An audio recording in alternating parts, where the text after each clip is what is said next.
Très chers internautes, vous êtes très nombreux en train de nous suivre partout dans le monde. Je suis vraiment très émue de vous savoir scotché, cimenté. L'affaire Kuluna, Bozomona ba image, je vais vous proposer les images policiers bakati maboko, maboko ya droite, misapi nyonso misato ekatana, banani bakata ye maboko Kuluna. Affaire Kuluna, affaire moko ezo déranger, ezo tungisa.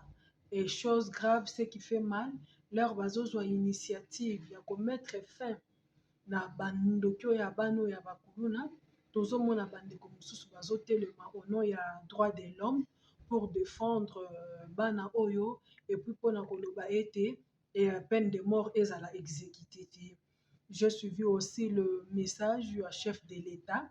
Nous allons analyser ensemble avec vous à propos il y a Félix Tshisekedi lors il y a échange de V à lobby. Jusque-là, peine de mort, mon côté est exécuté selon loi na biso loi ya mboka na biso, peine de mort est exécuté en cas de terrorisme ou soit trahison au sein de l'armée. Mais la question est de savoir, moi na oyo aye akati policier maboko muto abomi aza différent d'un terroriste, to c'est un terroriste. Ba acte oyo bano bakuluna bazoposer, ce sont les actes loin de terrorisme ou bien ce sont les actes oyo baza ba terroriste en fait. Je voulais suivre le propos. Il y a policier yemoko alekaki na plateau ya Israël mutombo sango mokonzi na bosolo na politique. On se retrouve juste après. Bozomona ndenge na komi boy bato ba peuple bozomona ndenge policier azokoma ba peuple bazokatana bazokata bango ba titi eske likama ndenge wana atana nzambe oyo azotala biso atana nzambe akolinga biloko ya boye salama pe bino bozosepela bozobeta maboko tala lelo ngani nakoma vi na ngai ebeba. Est-ce qu'on conseille son musala? Comment na danger? Na kosala musala ndenge nini? Liboko yango esimbaka mundu. Liboko yango esimbaka bato pona kokanga. Tala ndenge vi na koma nango. Yango na yeko se. On a droit de l'homme. Tala ndenge vi oyo nga na komi nango. Oyo bino bozo kota bozo lobake non. Police azo sala musala. Musala te. Police azo sala musala ni makasi. Ne? Ozo ebele. Parce que tu y es besoin de soi en tout cas beaucoup de monde.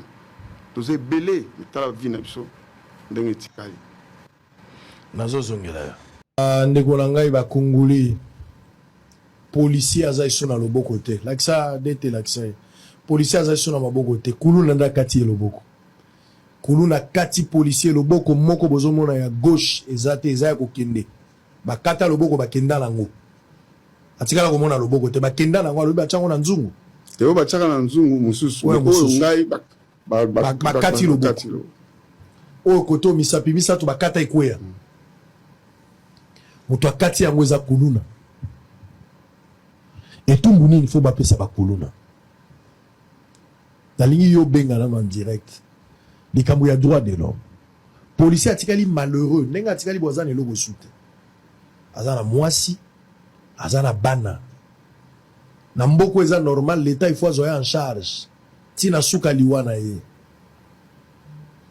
ta accident ya travail bakati ye loboko atikali inapte aulie sa bana ndenge nini avec 5 enfants aza na mwasi bana pe bazotanga. Voilà des personnes à soutenir moralement, financièrement. Nous devons le soutenir. Et sengeli totia ye maboko abundi pona mboka azui embuscade o bakuluna bake ko bomaye parce qu'il a été honnête envers lui-même. C'est parce qu'il a servi le pays. Soda tikali bosa loboko kuluna vandi kimia police akangi police atini na parquet magistrat lobi faute de preuve finalement babimisi bato wana plus tard babimisi bango a se retrouver na quartier akaneli motoyo akangaki ye baye kosala ye mabe bakati ye loboko. Est-ce que zopesa so courage na police pour continuer kosala musala? Mais en même temps bato ya droit de l'homme baza pembeni. Député à Missouri Lix alobi a commis il aza muto aza évolué akendaka États-Unis akendaka Londres akendaka Paris. Il y a eu droit de l'homme. Le député ou la députée veut protéger Banou. Face à cette situation, vous trouvez ça normal? Et Constant Moutamba veut appliquer la peine de mort? Quelques individus mal intentionnés, avec des sentiments du M23, préfèrent protéger ces enfants-là parce que la procédure, bah voie à recours, bah le bélango français, mais Moutou Atikali sans le boko azali bosso langaya. Le boko zate, là, ça le boko. Le boko zate. Azala le boko côté. Atikali sans le boko zate. Koto misapi, atikali misatu, mi bale bakati, na bakuluna. Koto le boko zate na gauche, le boko bakati.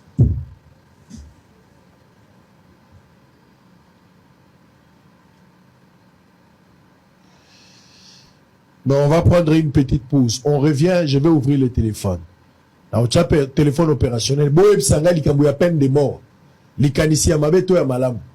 Policier azali boso na bino bakati. Bon so yi policier bakati boy. Nzete ya mobesu bongo biso.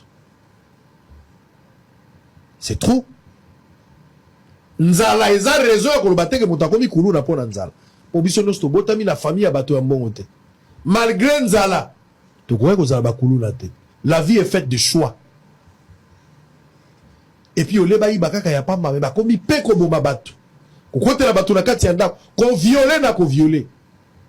Oza sur la vidéo ba Keren, ya garçon toza ki na commissariat, si tu as cette vidéo, il faut me la mettre. O azo expliquer peu clair, tant to gena na opération, to violaka. So yi to koti to zubilo, so to kuti résistance, moko aza expert ya ko violé. Il a tambola kamela déjà ba kifaro avant. Amelaka ba café na ya avant. Amelaka motu rouge avant. Bazala quatre opérations, mais il y a un expert. Un département ya viol pendant l'opération. Baninga bako kata. Bamisu bako iba. Mais il y a domaine na kokota te, azalaka déjà bien chargé. Soka kota zo ga mwasi azawa. Akuta mama, akuta jeune fille et sengeli a violé. Bato abongo lobité, faute de preuve. Il faut la procédure. Il faut vider les voies de recours. À interjeter appel. Ce que vous dites là est vrai. C'est la procédure. Je ne vous refuse pas le droit de nous répéter la procédure. Mais nazo linga ba violer ndeko na yo. Nazo linga ba kata ndeko no loboko lokwa bakati policier. Nazo linga ba sala ndeko no mo mabe. Nasuka to sala interview yo en tant que juriste qui dit les droits. Oyo sabiso. Yo en tant que militaire à droit de l'homme. Oyo expliquer biso ba texte ya droit de l'homme. Mais ndeko no azan hôpital ata mwana na yo. Je voudrais ça. Nagina mona député ba violer mwana na ye. Ou bien ba sali mwana na mabe pas ba kuluna. Pas intentionnellement la part na biso, mais d'une manière accidentelle. Si ko to tout na yo na suka ke dit les droits. O expliquer biso na nous ndenge ni. Nagina mona pe magistrat bo kwa courage, ya ko libérer kuluna o ya violer madame. To ça la bien. Kuluna côté la bino na ndaka violer madame. Yo sko magistrat o ki ke muninga na yo a libérer kuluna pour la faute de preuve. Quelle sera la réaction de ce magistrat-là? C'est ce que je vais entendre. Je vais entendre. Moto ya kufeli tatande a konsola ka moto a utiko kufela. Oui, frère, moko pora ko sexabio moke. Frère moi kufela ki mwana. Batu ba ye pembeni bazo consoler frère moko ye pembeni ya eza mwana Dieu a donné, Dieu a repris.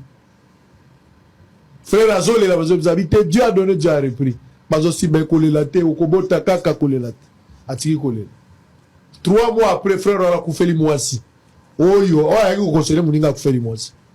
Oyo soit kufela ki mwana pa ke consoler non l'Éternel a donné, l'Éternel a repris, soit fort ko bala kaka. Frère habiter yo kufela ki mwana o mwasi. Akufeli machine ebotaka. Yo kufela ki boele. Il faut passer par cette expérience pour comprendre la douleur ya o mutaza koyoka. Lisolo ya kuluna eza mwasi azemi na munganga. Munganga zo expliquer mwasi azemi douleur o ya koyoka so akeko bota.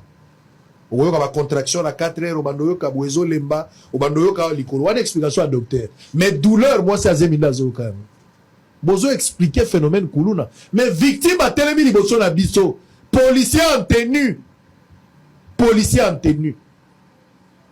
C'est inhumain ce qu'on a fait à ce policier. Bakati policier c'est inhumain. C'est inhumain. C'est inhumain, Bandeko. Comment policier a kotika la boue pour la moussalana. Et ça parce qu'il a dénoncé. C'est parce qu'ils ont arrêté. C'est parce qu'ils ont fait une opération contre le Koulouna. Koulouna tira policier bo. À 4. Combien de bateaux va dénoncer le lieu qui n'a qu'au banga na mité ya bateau. Merci. Bateau va ko banga biso ito dénoncer tant ko ba ko bima ba ko baluke la biso. Allez à Ngaba, allez à Makala, allez à Kisenso, allez à Changwa, Kingasani, Kimbanseke Masira, quel est l'Anjili, quel est l'Angaliema, quel est la Kingabwa. Des fois, vous avez la peur de dénoncer Bakuluna. Pour ça, vous dénoncez à Tabakangi et Lelo. À aucun de wapi. Ok, on a parqué. Après parqué. Bakosambi, sa faute de preuve, on va les libérer. Tu vas libérer. À cause de la démo 7 fois dans notre moto. Quel sort pour le Kuluna au Congo? Tu pas qu'on la bago mafuta. Tu respecter la voix. Babeta bago condamné de mort. À quand la fin de cette mélodie? Que pense le Congolais? Que pensez-vous, peuple congolais, par rapport à cette situation? Moutamba hausse le ton et puis aza pour appliquer peine de mort. Bolingi yangoto bolingi yangote. Pour binonde ba victime, vous devez vous prononcer par rapport à cette question à travers les numéros affichés au bas de votre poste télévision. Benga en direct, pesa point de vue na yo. Kozala moulaïté, pesa point de vue. Peine de mort pour ou contre, pesa raison na yo. S'agissant par ailleurs de l'épineuse question de la peine de mort, la République démocratique du Congo en tant qu'État souverain a clarifié les conditions strictes de son application, limitées uniquement au cas de terrorisme et de trahison au sein de l'armée. Cependant, il est important de souligner qu'à ce jour, aucune exécution n'a été menée, témoignant de notre engagement à faire évoluer cette question dans un cadre réfléchi et respectueux des droits fondamentaux. La justice congolaise doit refléter notre souveraineté, notre dignité et notre vision d'une nation forte où l'impunité et l'indiscipline n'auront plus de place. C'est par la justice que nous renforcerons l'autorité de l'État et gagnerons la confiance de nos concitoyens et de nos partenaires. Monsieur... Vous venez d'écouter les propos ya policier et salinga passe na ba propos ya Félix Tshisekedi na bandana na dossier ya policier oyo les pauvres atikali toute une vie na mbeba maboko ezalaka te mais soki moto akati yo maboko mais la personne t'a tué parce que akosala nini. Qu'est-ce qu'il va faire encore dans la vie? Parce que le policier ici, il est parent, il est responsable. Azana famille, azana bana, il faut à nourrir, azana bana, il faut à beaucoup là. Regardez-moi ça. Et les gens, il y a bateau, il y a droit de l'homme, droit de l'homme, droit de l'homme. Droit de l'homme, Nabino, ezaka pona ko défendre Bakuluna. Droit de l'homme na bino ezaka pona ko défendre Bakuluna pour s'imposer à ce que babuma Bakuluna te Bakuluna bazala exécuté. Maintenant bato bazo kufo bazo perdre vie. Bandeko bazo kataka maboko voire même les policiers. Baza banani. Baza na droit ya justice te. Baza na droit ya droit de l'homme eza pona bango te. Et moi, je pense qu'il est même en tenue. Il exerce les fonctions jusqu'à présent. Il a bien dit, Aza yé mon côté, Baza est belé. Baza est belé, oui, certes. Dans le baki, on a une émission précédente. Bao ba koufi eza ba otomoni. Bao ba kata maboko, o bazo se afficher, ce sont ceux au bisotozo moni. Alors, bao ba koufaka dans l'ombre chaque jour. Bao bazana maboko ekatana makolo ekatana baza chaque jour dans l'ombre oto yebi bangote. Tout ça causé par les individus, les inciviques appelés Kuluna. boyebisanga bandeko na ngai mwana oyo deja abimi epa na bango abangi policier te azwi lichette akati policier maboko moto wana aza mobomi to amobomi te aza terroriste to aza terroriste te etumbu ya bato ya bongo eza nini eloko nini bakosala na moto oyo azwi lichette ya papi moninga abomi. Ce sont les terroristes. Ce sont les gens à punir, à tuer, à pendre sans pitié. Sans pitié. Tokende d'un côté. Policier oyo, bakati liboko. Aza fonctionnaire à l'État. Est-ce que le gouvernement ezwaka soin na ye? Ezwaka soin ya famille na ye? Bana na ye baovivre ndeni. Bavivaka ndeni. Parce que na état au hasard, je ne pense pas que même Mundu qui a kosimba lisusu. Je manque les mots. Ça fait trop mal. Ça fait trop mal.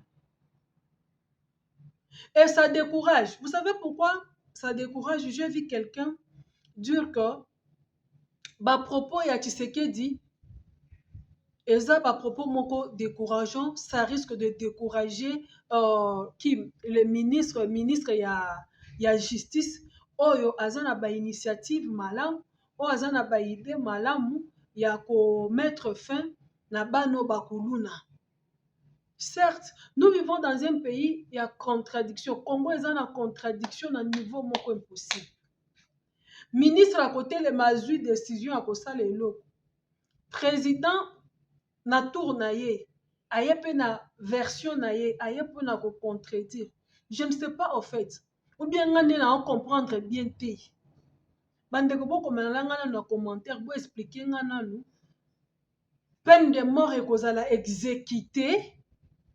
En cas de terrorisme, soit na trahison, na katia armée. Mais ba acte ya bana oyo ndenga na lingi na yeba. Muto azo boma déjà, muto azo kata muto maboko. C'est un terroriste. C'est un terroriste. D'où ils doivent être exécutés. Il faut base à la exécuter, Bolimbisanga. Il faut base à la exécuter la peine de mort. Il faut pas subir rigueur, il y a loi. Il faut pas subir rigueur, il y a loi. Net ba policier na batinyo so bazo bumao. Union européenne ne moni bangote. Droit de l'homme est monité.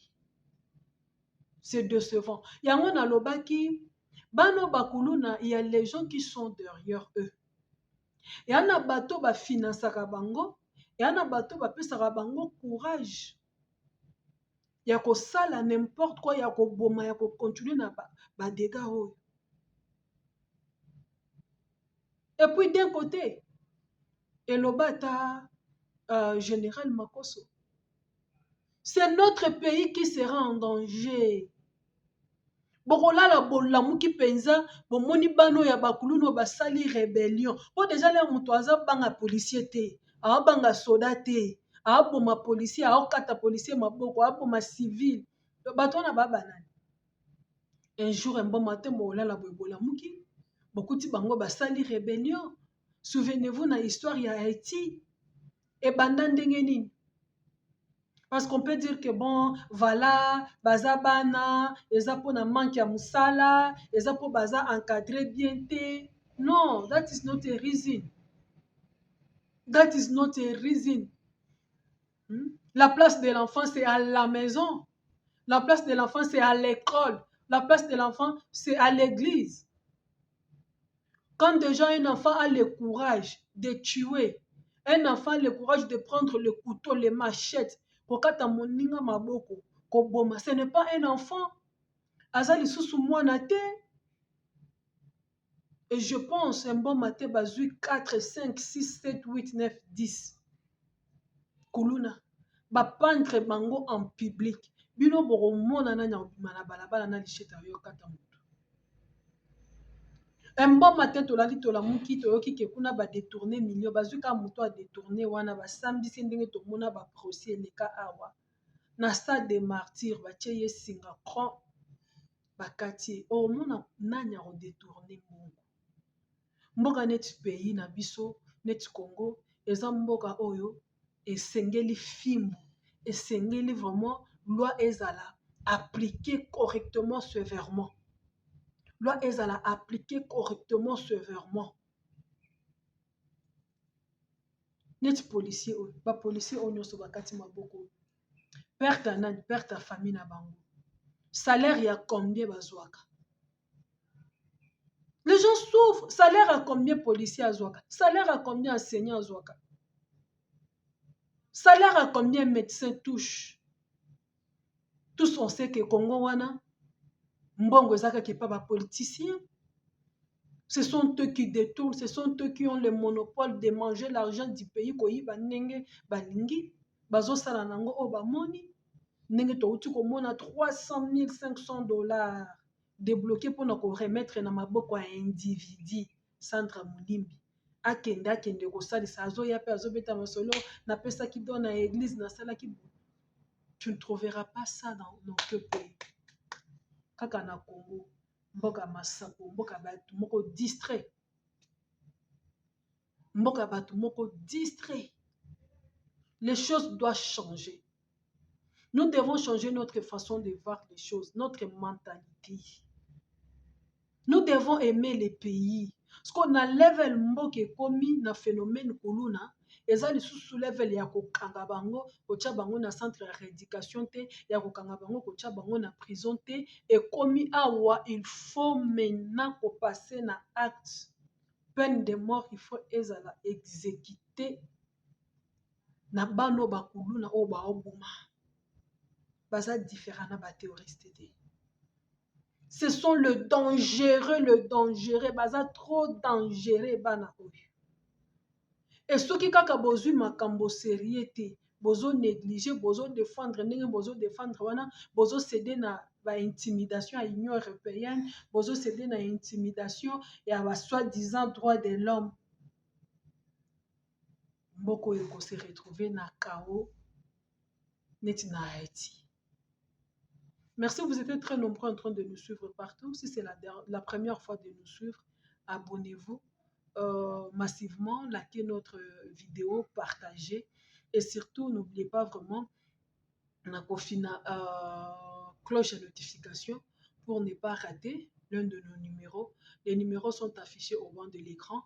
Appelez-nous, contactez-nous. Les suggestions, les remarques, nous serons le bienvenu. Je vous aime, je vous retrouve à la prochaine fois. Bye.